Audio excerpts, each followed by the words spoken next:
The largest organization of critics are honoring excellence in Black stories on screen with the 5th annual Critics' Choice celebration of Black cinema and television. This year's show is hosted by Bill Bellamy and features some of Hollywood's brightest stars. And none of it happens without the team behind the scenes. Our next guest is Sean Edwards, an entertainment reporter and critic at our sister station in Kansas City, Missouri. Sean, thank you so very much for joining us on People to People. It's great to have you. No, thank you for inviting me. I mean, I can talk film and cinema and television all day, so thank you. Yeah, absolutely. So I'm really excited about the celebration of Black cinema and television. It's somewhat of your brainchild, correct, in terms of the inception of it 5 years ago, right? Yeah, well, it's a little tricky math to it. I actually came up with the idea way back in 2013, and we did our first celebration of Black cinema in 2014, and we intended for it to be a one-time event. But since 2014, there's been this explosion of Black content in terms of film and television. So we picked it back up again in 2019. So now we're on our 5th year. And that's a good thing because there are a lot more people to honor, a lot more movies to honor, and a lot more TV series to honor. Yeah, absolutely. Talk to us about the show, the award show. I know this year there are 15 categories, a number of Yes. honorees. We have Angela Bassett, Barry Gordy, Michael B. Jordan, so many others as well. So just dive right in. Tell us what people can expect on Sunday.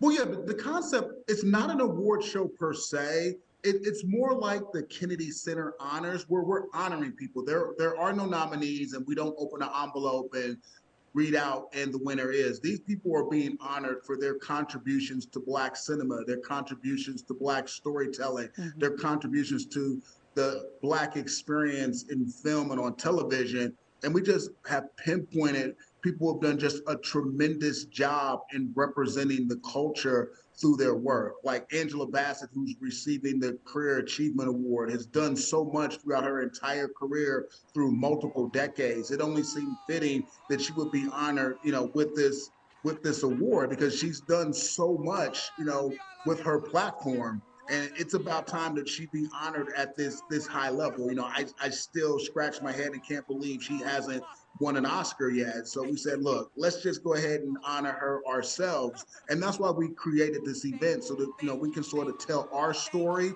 and write our own history. Yeah, absolutely. And talk to us about being able to honor Motown legends.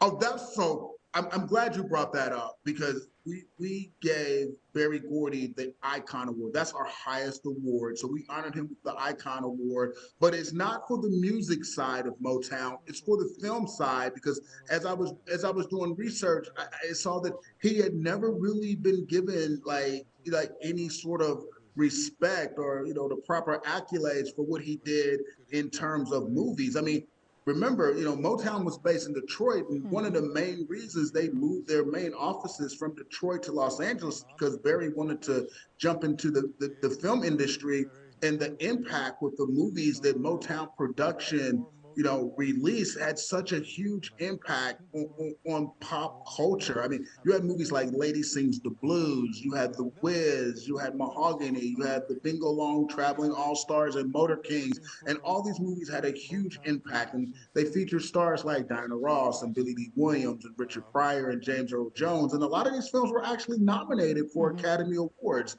So not only were they tremendously successful at the box office, but they also received critical acclaim, and nobody had really recognized Barry Gordy for this tremendous accomplishment and contribution to the culture. Yeah, and that's hard to believe in terms of someone who has been as monumental in terms of American music that Barry No, Gordy. no, well, they get a lot of they get a lot of accolades on the music side, but it was like, look, you got to look at what they did on the film side as well because the accomplishments were just as incredible and tremendous. Yeah, absolutely. All right, so let's switch gears a little bit. Talk about your op-ed in the LA Times and kind of tell folks a little bit more about that.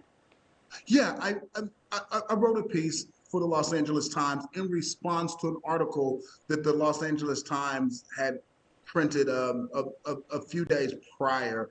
And it was in terms of the award season. There had been a huge controversy because the Oscars had just released their list of nominations for this year's Academy Awards. And in particular, in the Best Actress category, Viola Davis for her incredible performance in The Woman King was not nominated. Danielle Deadwyler for her performance in Till was not nominated. So it kind of raised people's eyebrows to wonder why not. And then in terms of like directing, Gina Prince Bythewood was passed over for her brilliant direction of The Woman King. And so people were sort of wondering, why aren't these Black women being nominated for Academy Awards? And the article came out that said, well, the entire award system shuns Black women. And I was like, well, no, that's not exactly true. The entire award system does not shun Black women because there are award shows in place that most definitely support, recognize, and award Black women, starting first with the NAACP Image Awards, which have been around since 1967. I mean, so, they most definitely support Black women in the awards space. And then you have organizations like the African American Film Critics Association, an organization which I co-founded back in 2003, which has been led by Gil Robertson, who's been producing the AFCA Awards for like 15 years. And that event most definitely honors Black women. And you have Jeff Friday, who's done, the ABF honors. And then you have our event, the Celebration of Black Cinema. And, all these different organizations most definitely are a part of the awards ecosystem, and they most definitely support Black women in the film and television space. So I just sort of I wrote the piece as sort of a historical corrective because I did not want the world to think that there was no one out in Hollywood or no award shows that exist that do not honor Black women, because that is not true. Okay, and what do you think, and we have maybe about a minute and a half or so left, so what do you think it's going to take for celebrations like the celebration of Black cinema and television, and then NAACP Image Awards, for instance? What do you think it's going to take for those types of celebrations to become just as popular, say, as, the Oscars and the Golden Globes?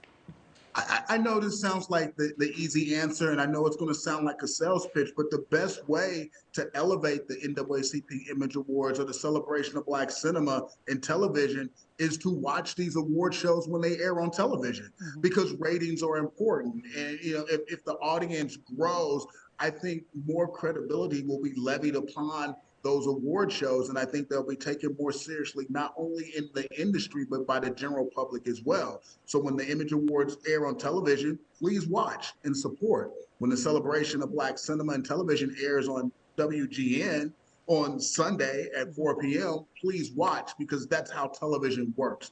I mean, the reason why the Golden Globes have the prominence that they have is not because that show is better than any other award show that's out there. It's because they're on NBC, which is a large platform, and people tuned in, and that show became a household name. Yes, it has an audience. So thank you, Sean, so much for joining us. We really appreciate you. The 5th annual celebration of Black cinema and television, brought to us by Sean Edwards and the rest of the Critics' Choice Association, airs right here on WGN Sunday, February 19th at 4 p.m., where you can watch it online at WGNTV.com.